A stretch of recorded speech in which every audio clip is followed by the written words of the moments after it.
Donc tu mélanges plus rien là? Non, non, mais Red Bull complètement faux. T'es calé ou t'es du tout? J'étais calé complet. You know, we must not do this kind of things, you know. We must know what we are doing. Yes. Now we were really like amateurs here. Hello. Sorry, did you see Hiroshi pass? He passed?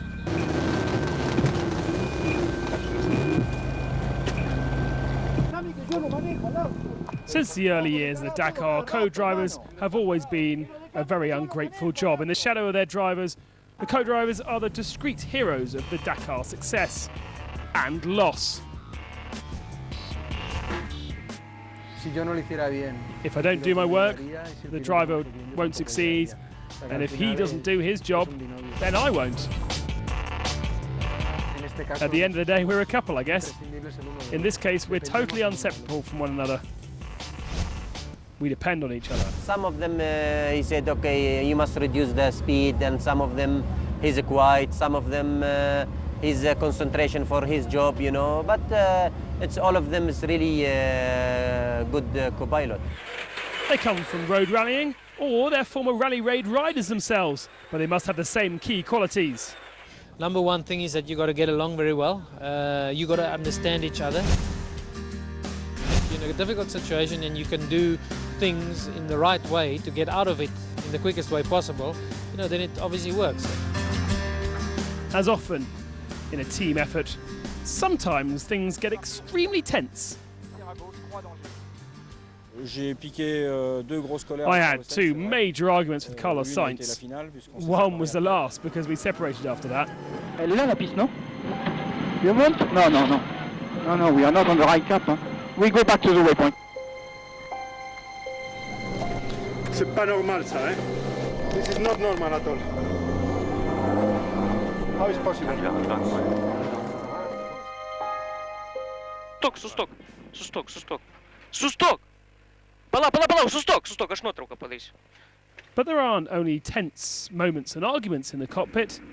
Sometimes there are unusual moments too.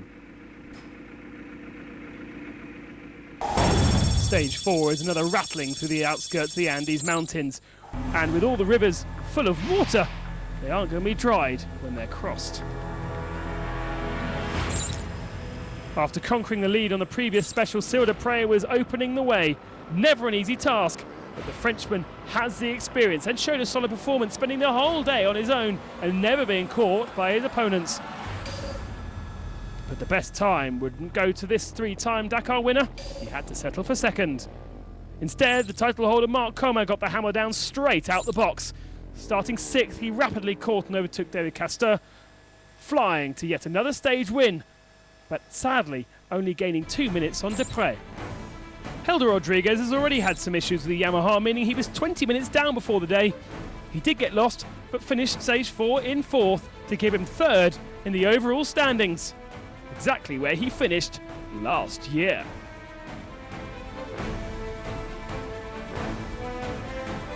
Another fine performance came from Sherco's Frans Verhoeven. Second on day 4, he impressed again on the Sherco, capturing the third fastest time.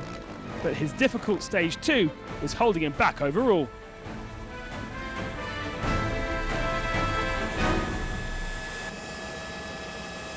In the cars, second in the standings, Robbie Gordon was having a really bad day, with a catalogue of errors and mechanical problems for his Hummer.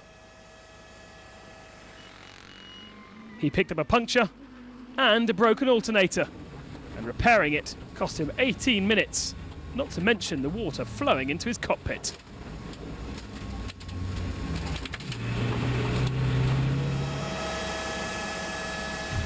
Taking second in the cars was the Imperial Toyota of Overdrive's Orlando Terranova, the Argentine beating the identical machine of Giniel de Villiers by 3 minutes. But his race has been stunted by driveshaft problems on day 2, and Giniel was second overall at this point in the rally. Stefan Pederhansel came into the day in 5th position in the overall standings and therefore had to push really hard. And that's exactly what he did, getting the best out of his Mini, which was really suited to these Baja conditions. And he moved into the overall lead with his first stage win. We started on a good rhythm because we were caught out by the 2 punctures yesterday by driving slower. In fact, we did a better job with the navigation. We never got lost, and it looks like, at the end, a really good result. Nasser Al-Attiyah is never good at pacing himself, and he knows flat out his best, but as the stage wore on, his driving became more ragged and mistakes were inevitable. Last part, last 40 kilometer, I think, there is one corner, but this was completely water and the cars is sliding, and just we stuck, Day 5 represented a big shift in the character of the Dakar, gone to the mountains, back at the sands. In the short 170-kilometre stage, Lopez struggled with Rodriguez and slipped further back on the leading contenders. In fact, attention was on the new face of the Dakar rallying, like Husqvarna rider Juan Barreda, who took 3rd on this stage.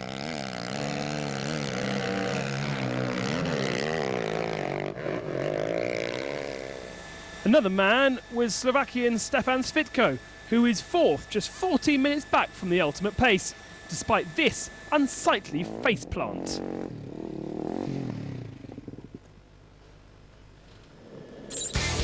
In the quads, 2011 winning Alessandro Patronelli had a quiet start to his campaign. Consistently in the top 5 by stage 5, he was just 35 seconds off the rally lead.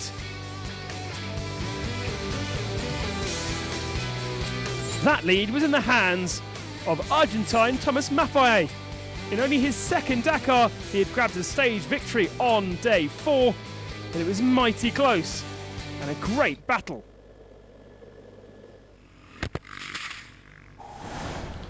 For Orlando Terranova, the morning of the 5th day was an odd one for him, dismantling the GPS and handing it back to race organisers. He was out, apparently due to personal problems with co-driver Andy Grider. It was certainly a strange situation. For Polish driver Krzysztof Holowicz, things couldn't get better. The driver was in the white Mini. He went on to capture his very first special victory, ahead of Robbie Gordon and teammate superstar Pelle Hansel. In fact, he slashed the gap to the leaders by half.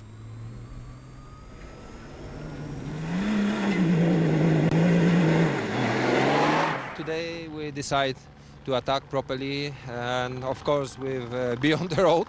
If you see the road sometimes, that for sure it was good stage, and we're back to the game.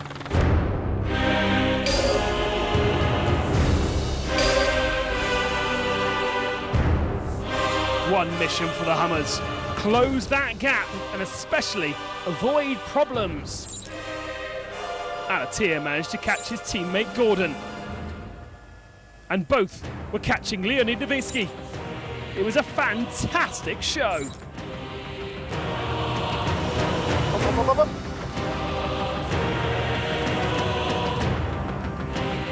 But the man of the day certainly was Nasser Al-Attiyah. He was storming. Impressive stuff from the title holder, eager to gain back time on his rivals. He was best through all the checkpoints, and then again, it went all wrong 22 kilometres before the finish.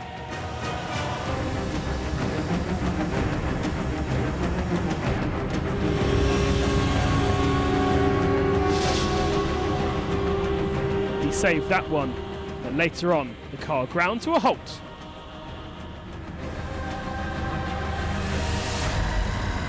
The spare wheel was loose, and he touched the pipe of the engine, the water, and he broke it, and after the temperatures was very high, and we stop, and we must prepare again, and we lose a lot of time, but what I can do, I was really have a good run, and I do my maximum, but I don't know what's wrong,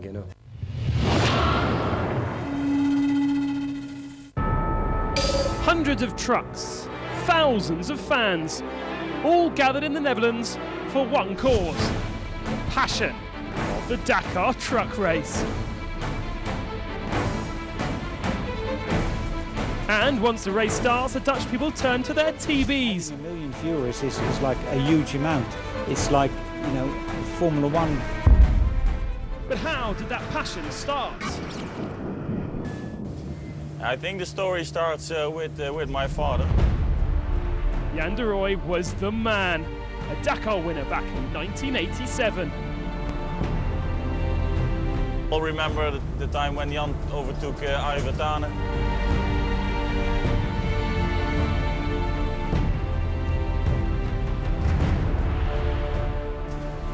think something started there.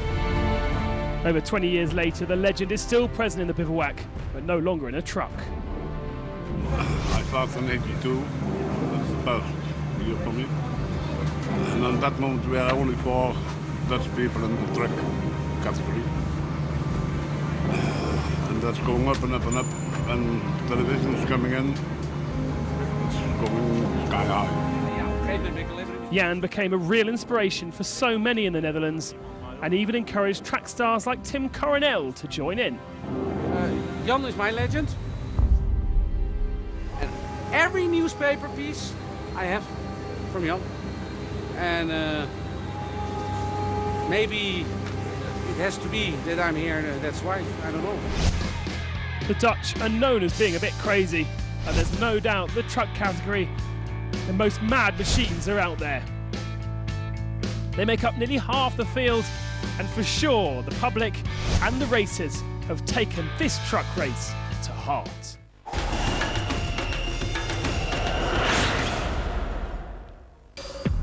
At 4 in the afternoon, the Paso San Francisco border crossing at nearly 5,000 metres in altitude was under snow. And organisers decided it was too tricky to go over the Andes, therefore cancelled stage 6. The border crossing has been officially closed by Chilean authorities, and we consider it wise and more responsible to cancel tomorrow's stage. So instead, it was passed in the light. Stage 7 then was the Copiapo loop, divided into 2 parts. One of the big challenges of the rally. Francisco Lopez on home soil was indeed the celebrity, and fast in the early running. Sadly though, the Chilean fell off at kilometre 83. Initially it didn't seem like anything was wrong, but he lost more and more time throughout the stage. Something was definitely up. The problem was, at the start I hit my leg really hard, and I think I have a problem. It may be hard to race tomorrow. Husqvarna rider Paulo Gonçalves has been quietly getting on with it, and today he was on the pace on the top 2 and moved it 4th overall. Cyril Deprez had to open the stage and was eventually caught by rival Coma, meaning he was down 2 minutes. But it was what he expected, and he knows the roles will be reversed next week.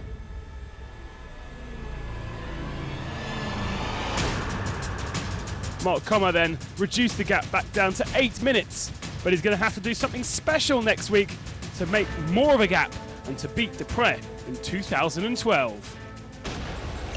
And there's the gap then, 7 minutes and 46 seconds. Rodriguez way back in 3rd, Gonçalves 4th, Castor back to 5th. Quad leader before the start of this Chilean stage, Thomas Maffei did not enjoy leaving his country. The Argentine was forced to stop early in the special for mechanical reasons and lost an hour on his rivals. Despite that, he only dropped to 2nd. It meant Alejandro Patronelli took command of the overall standings, and on his way to the leadership of the Dakar, he captured his first special win of 2012. His brother had a Copiapo to forget. Nasser Al-Attiyah had been warned that his driving was compromising the Hummer team. The title holder didn't really respect the team orders and pushed his Hummer to the limit again. Stage 7 became his first stage success and took a healthy chunk out of Stefan Pederhansel's rally lead.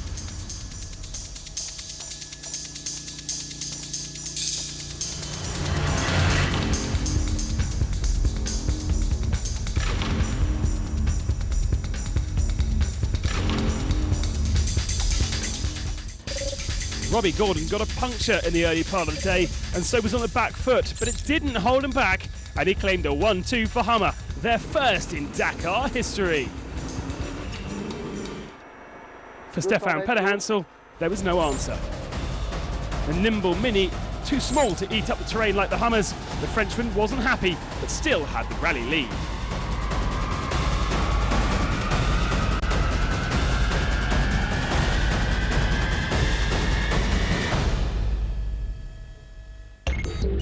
And that lead just 11 minutes and 22 seconds ahead of Christoph Holovitz in the similar Mini. Gordon 13 minutes down, then Roma and Gilles de Villiers in the top 5. In the trucks, day 7 was a rocky ride for the Doro machines, with Biézion losing 6 hours. But despite maladies for the 502 truck, Gerard Deroy did win the stage and leads the rally overall.